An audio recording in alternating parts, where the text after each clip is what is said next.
Hey guys, the next calculator is how much can I borrow? Now this is a really interesting one. The reason it's so interesting is because there's so many factors and variables that go into how much you can borrow that it's really important that you're careful when you look at the calculator, that you don't read too much into it.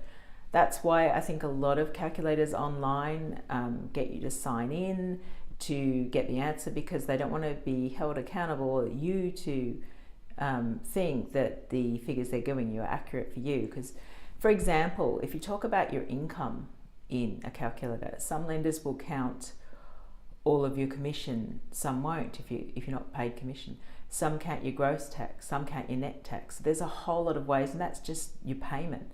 Some people will count a certain amount of living allowance. Some people have to have your living allowance. So there's all different kinds of factors, and you also might want to allow a bigger living allowance than the calculator says. So there's a whole lot of things, a whole lot of factors go into the how much can I borrow calculator. So what we'll do now is I'll take you through our one, which just gives you a rough number, and I'll explain to you how it works. Thanks guys.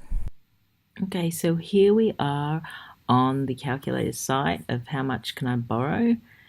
Here's our calculator. So we've assumed two dependents, an interest rate of 5%, a loan term of 30 years.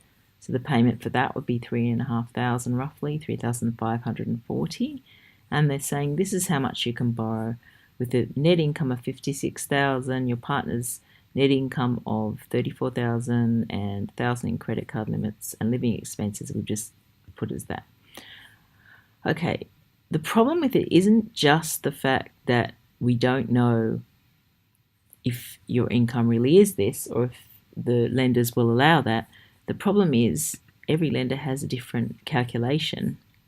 And when I put the same numbers in my broker software, 72,000 gross is the same as the net figure we had in the last calculator, which was 56,000, and 34,000 net for your partner is the same as 38,947.